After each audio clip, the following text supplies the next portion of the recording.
Hey everyone. This time we read Soft and Cuddly by Jarett Kobek. Soft and Cuddly was programmed by John Jones, and it's a ZX Spectrum game, and this is the second game that he programmed. Both games get talked about, but they're really not the focus of this book, to be perfectly honest. So I feel the major focus of this book is on the time period that these games were made.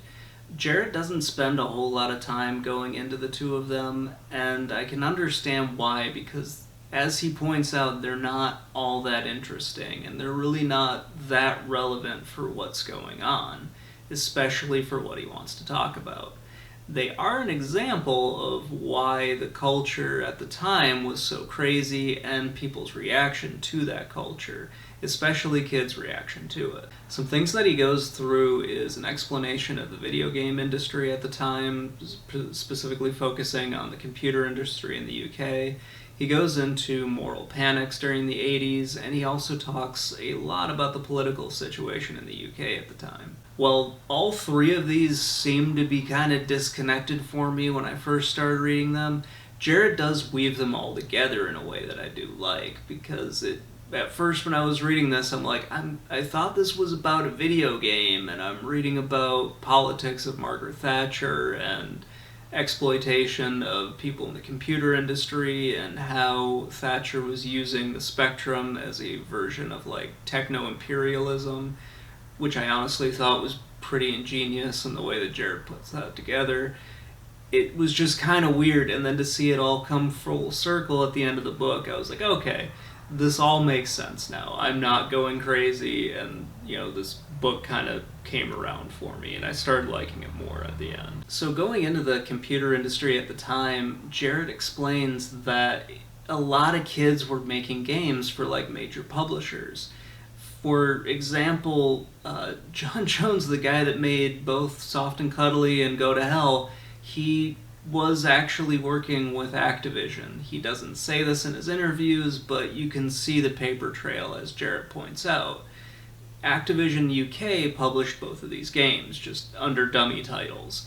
And this made me think a lot about LJN and Ultra and other games for the NES, where they're published by a major publisher, but they're published under a shell company just so they could get more games out. It's a little bit different in this case because I'm guessing Activision didn't want their name on any of the games that were being published by either 666 or by Powerhouse Games. So it's kind of interesting for me to think 13, 14, 15, 16-year-old kids are making games for these publishers. And in one example he uses, they kind of get screwed over, as one kid signed a contract with the publisher, was supposed to be getting royalties, but instead the publisher just gave him a couple £100 and was like, here you go. And so in response, the kid decides to start re-releasing the game under the original title he had, and the publisher couldn't sue him because they would have to bring the contract forward in the lawsuit, and you'd find out that they weren't actually paying the guy any licensing rights like they were supposed to. But kind of think about that. Teenagers are signing publishing deals with major publishers, or at least publishers in general. It's kind of a crazy cottage industry that was formed around computer games back in the 80s in the UK. It's really interesting to read about that, and honestly I wish more was done with it. So moral panics are brought up throughout the book, and not necessarily specifically calling them moral panics, but kind of calling them for what they are. It's just an outrage of people that are worried that kids are being corrupted by media, blah blah blah. It's kind of a stupid argument, but it usually gets traction sometimes. Especially in the 80s and 90s it did, when I honestly think they could have used a rating board for that sort of thing, and they didn't really have one, so that might be the only positive thing to come out of it. Jarrett uses a lot of interviews in this to kind of point out a lot of the hypocrisy in the people that were calling out these video games for being violent and corrupting the youth. And I really, really like that. Granted, it's a historical perspective looking back at things, and you kind of can say, well, maybe they've changed a little bit over time. The people he's talking about, I seriously doubt have changed over time. I think they're still probably pretty shitty people, as he goes to great lengths to document. He also points out some of the weirdness with Clive Sinclair, the person who founded the Sinclair Radionics, and also the company that made Sinclair Air Computers. And he just kind of talks about how the guy didn't really want to be in computers. He wanted to make electric cars and televisions. And also all of the production problems and issues with actually getting computers to market that Sinclair had. And he couches this along with saying, you know, Sinclair got a lot of help from the British government, including Margaret Thatcher, for actually promoting his computers. And he mentions how Clive Sinclair was donating to the Conservative Party at the time, which was Margaret Thatcher's party. It's this really cool way to, like, sort of weave the stories all together. And he doesn't say it, and he doesn't, like, go into conspiracy theory stuff.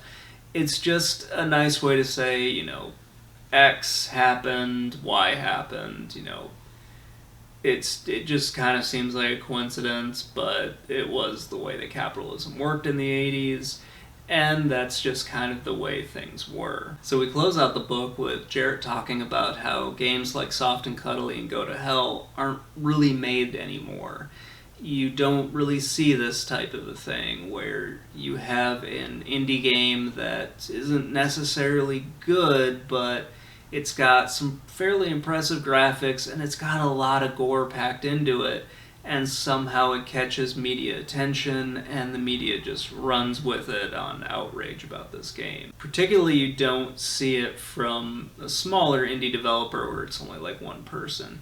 You might see it from like a bigger studio like you saw with GTA 5 and with Mass Effect, where people were freaking out, and there's that one jackass lawyer who, well, former lawyer now, who somehow thinks that it's his mission to, you know, attack Grand Theft Auto and to attack video games in general. You might not see that particular thing where a very small game like that would get mainstream media coverage, but you do see people still taking chances like they did with Go to Hell and Soft and Cuddly. I would argue, like, unfortunately, a lot of indie games, unless they're really big, like mega hits, they generally get ignored by the gaming press, and they definitely get ignored by mainstream press. So my final thoughts on the book are, I'm kind of conflicted on it. I liked a lot of this book, but it really doesn't talk too much about the game. It mostly talks about what's going on around the game. This is one of those books where